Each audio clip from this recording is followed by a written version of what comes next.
Hello students. आज हम इस वीडियो में चैप्टर 4 के क्वेश्चन आंसर्स करने वाले हैं। चैप्टर का नेम है माय एक्सपेरिमेंट्स विद ट्रुथ। तो इसके क्वेश्चन आंसर डिस्कस करते हैं। चलिए स्टार्ट करते हैं। Answer the following questions briefly. First question है, which two books inspired Gandhi ji a lot during his childhood. Gandhi ji को बचपन में कौन सी दो किताबों ने बहुत प्रेरित किया? इसका आंसर है श्रवण पितृभक्ति नाटक and Harishchandra are the two books which inspired Gandhiji a lot during his childhood. श्रवण पितृभक्ति नाटक और हरिश्चंद्र, इन दोनों बुक्स ने गांधी जी को बचपन में बहुत प्रेरित किया। इन दोनों से ही उन्होंने इंस्पिरेशन ली थी। सेकंड क्वेश्चन देखते हैं। Pick out the extract from text which tells that Gandhi ji was punctual.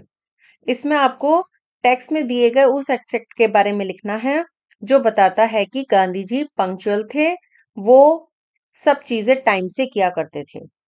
इसका आंसर है the extract which tells us that Gandhi ji was punctual is to be at school at the stroke of the hour and to run back home as soon as the school closed. That was my daily habit. वो extract जो बताता है कि गांधी जी बहुत ज्यादा punctual थे, ये हमें इस एक्सट्रैक्ट से पता चलता है। इसमें गांधी जी ने बताया है कि एग्जैक्ट टाइम पर उनका स्कूल में होना और जैसे ही स्कूल क्लोज हो जाता था तुरंत भागकर वापस घर पर आना, that was my daily habit. ये उनकी डेली हैबिट थी। तो इस एक्सट्रैक्ट से पता चलता है कि वो कितने टाइम के पंक्चुअल थे। वो अपने रूटीन में कोई भी चेंज नहीं किया करते थे और ये उनकी हैबिट बन गई थी। इसके बाद थर्ड क्वेश्चन देखते हैं। Why did Gandhi ji dislike games and gymnastics. Gandhi ji games और जिम्नास्टिक को क्यों पसंद नहीं करते थे?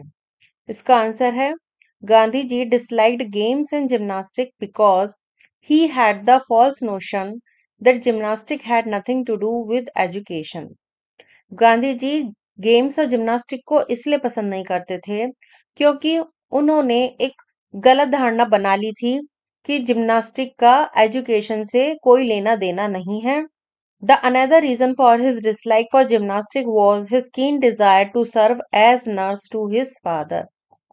और दूसरा रीजन जिम्नास्टिक को नापसंद करने का ये था कि वो अपने फादर की एक नर्स की तरह सेवा करना चाहते थे, उनका पूरा ध्यान रखना चाहते थे।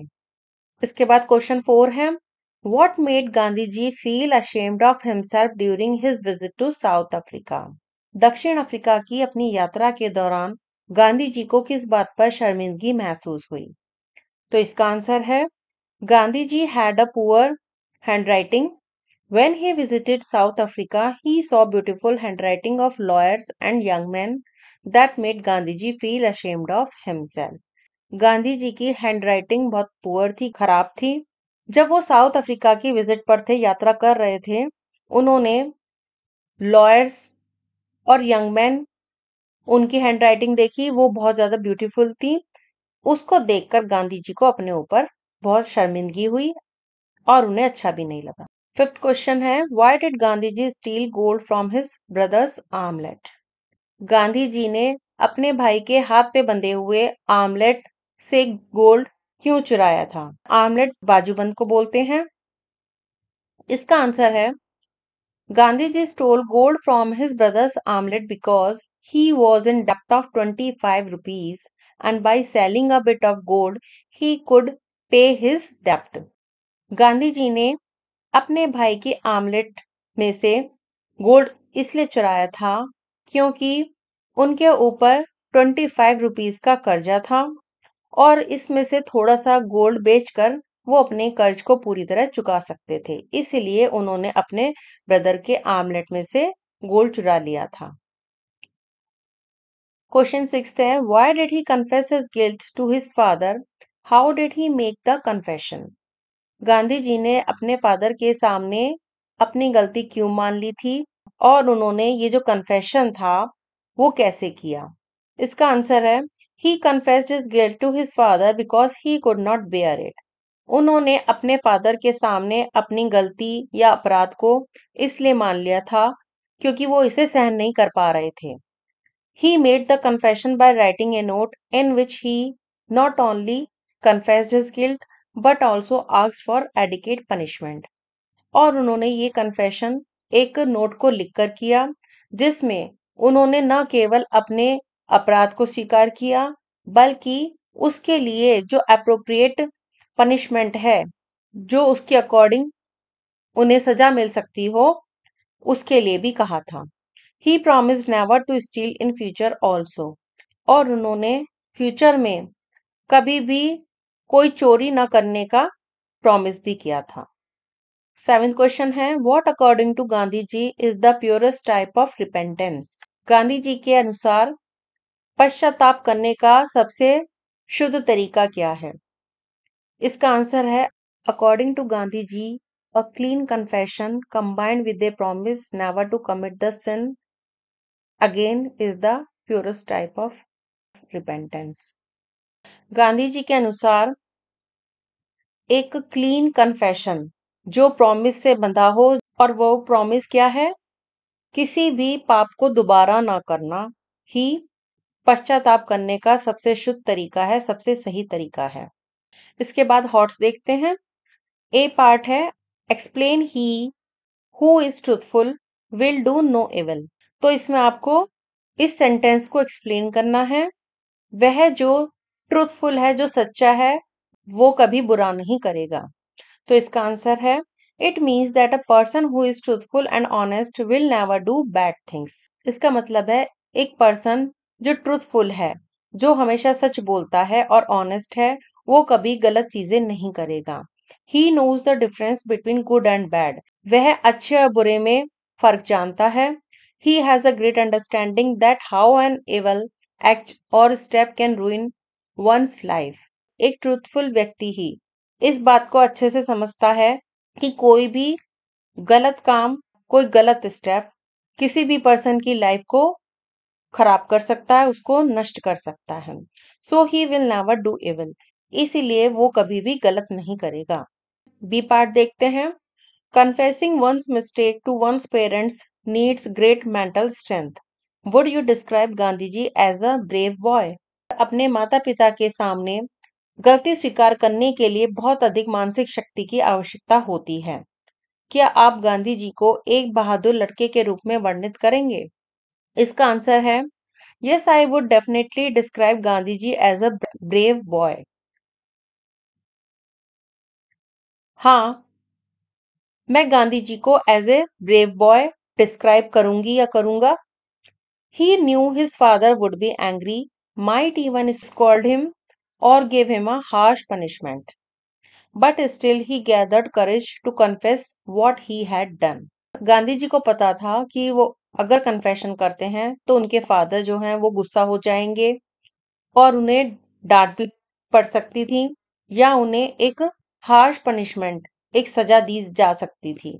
लेकिन गांधी जी ने अपने करेज को इकट्ठा किया, किसी तरह साहस जुटाया और वो सब कन्फेस कर दिया जो उन्होंने गलती की थी।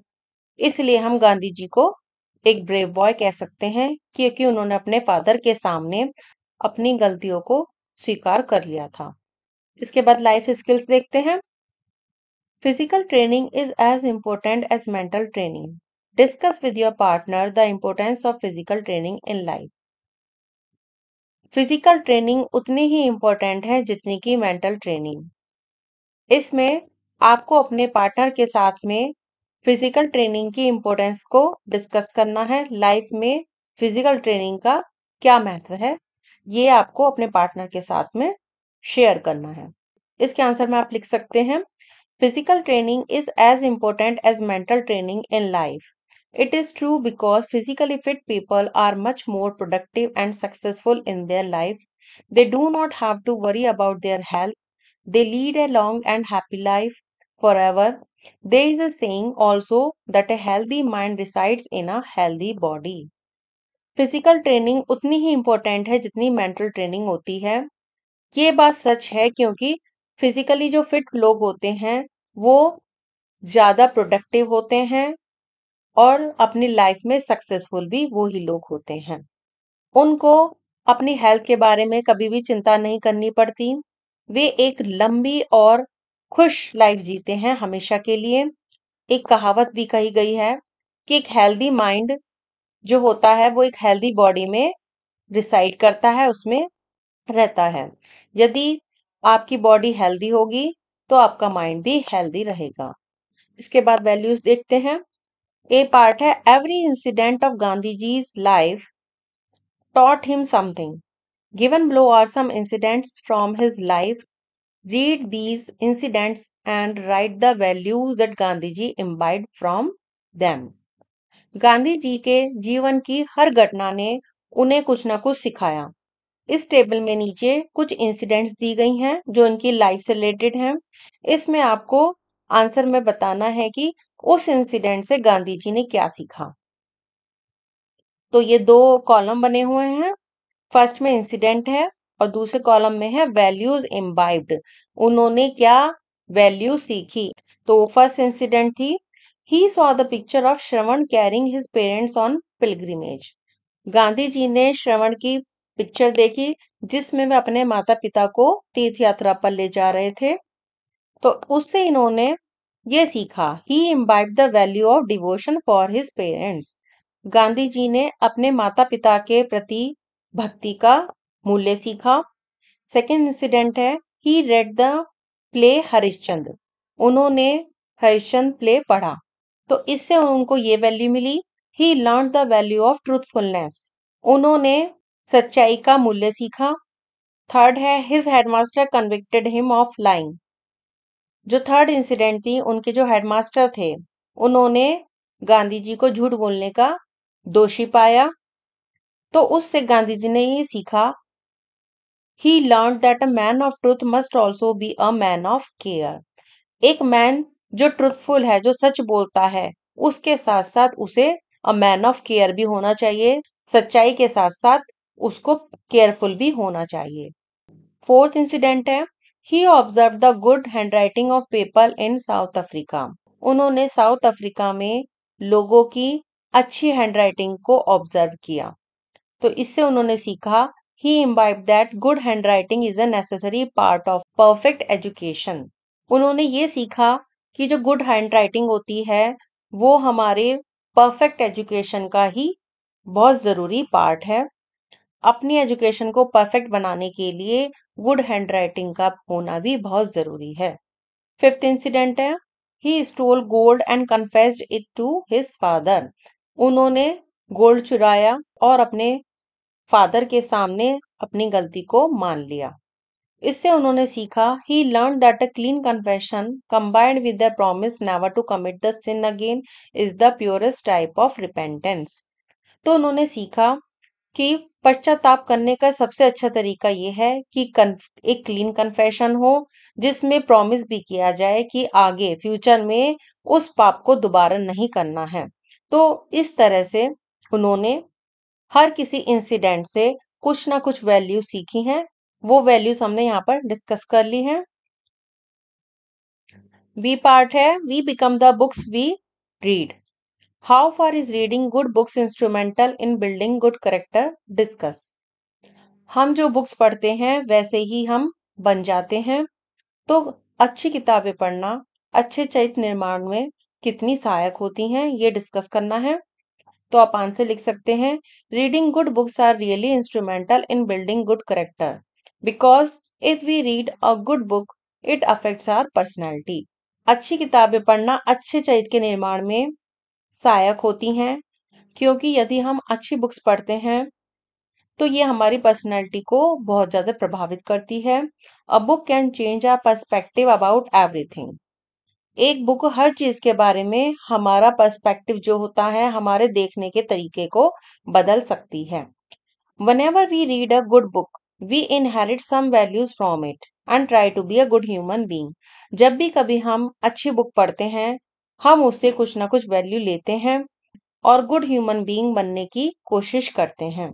सो it is right to say we become the books we read.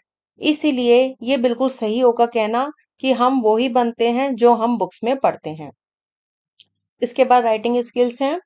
A part है the chapter my experiments with truth is a collection of Gandhi ji's real life incidents and experiences at school which taught him what one should और should not do at school.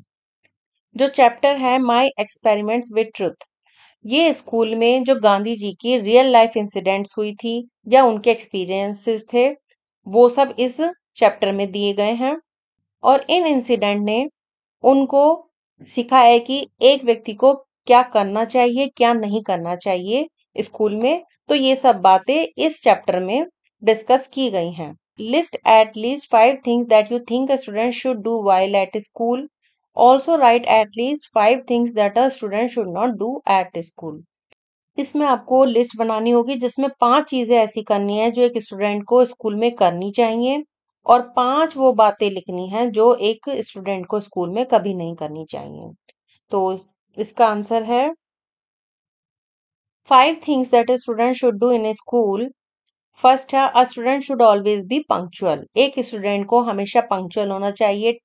Second है a student must help others in the class. एक student को अपनी class के अंदर दूसरों की help करनी चाहिए। थर्ड है a student should respect all teachers. एक स्टूडेंट को सभी टीचर्स की रिस्पेक्ट करनी चाहिए। फोर्थ है a student should follow the rules. एक स्टूडेंट को जितने भी रूल्स हैं उनको फॉलो करना चाहिए। फिफ्थ है a student should be truthful. और एक स्टूडेंट को ट्रूथफुल होना चाहिए, उसे सदा सच बोलना चाहिए। इसके बाद 5 थिंग्स जो नहीं करनी चाहिए। 5 things a student should not do in school.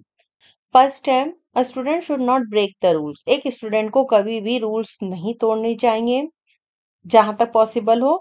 Second है a student should not be lazy. एक स्टूडेंट को लेजी नहीं होना चाहिए, आलसी नहीं होना चाहिए। थर्ड है a student should not harm others in the class. एक स्टूडेंट को क्लास में किसी भी दूसरे पर्सन को हानि नहीं पहुंचानी चाहिए। फोर्थ पॉइंट है a student should not be careless. एक स्टूडेंट को लापरवाह भी नहीं होना चाहिए। फिफ्थ पॉइंट है a student should not disregard his और हर टीचर। एक स्टूडेंट को अपनी टीचर की डिसरिगार्ड, उनका अपमान नहीं करना चाहिए। इसके बाद हम बी पार्ट देखते हैं। Gandhi ji's father experiences mixed feelings for his son और receiving the confession note. He pens down his feelings in the form of a diary entry. Imagine yourself in his place and write a diary entry in about 18 to 100 words. इस writing skill में आपको यहाँ पर एक diary entry लिखनी है, और इसमें आप अपने आप को गांधी जी का फादर इमेजिन करना होगा कि जैसे एक फादर अपने बेटे के लिए लिख रहे हैं, तो वो डायरी एंट्री लिखनी है। स्टार्टिंग में डेट लिखनी है, डे और टाइम, ये सब लिखना होगा। फिर उसके बाद कंटेंट लिखना होगा। Today I had the most heart touching experience of my life. My son gave me a note in my hand in the morning. In this note he confessed his crime of stealing money from his brother's omelette to pay a debt of 25 rupees.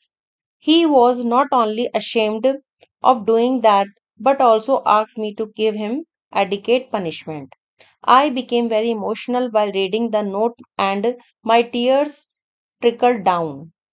I realized that my son's heart was full of guilt and repentance. I was speechless at that time, but I am so proud of my son that he confessed his guilt and admitted his mistake in front of me. It will help him to become responsible and a good human being in life. नीचे father लिखना है आपको। तो इस तरह से आपने diary entry लिखनी है। यहाँ पर हमने इस चैप्टर के सारे क्वेश्चन आंसर्स डिस्कस कर लिए हैं। आई होप आपको अच्छे से समझ में आ गए होंगे, और इन क्वेश्चन के आंसर्स को पढ़कर आपको पूरा चैप्टर भी अच्छे से रिवाइज हो गया होगा। तो मिलते हैं नेक्स्ट वीडियो में। Thank you.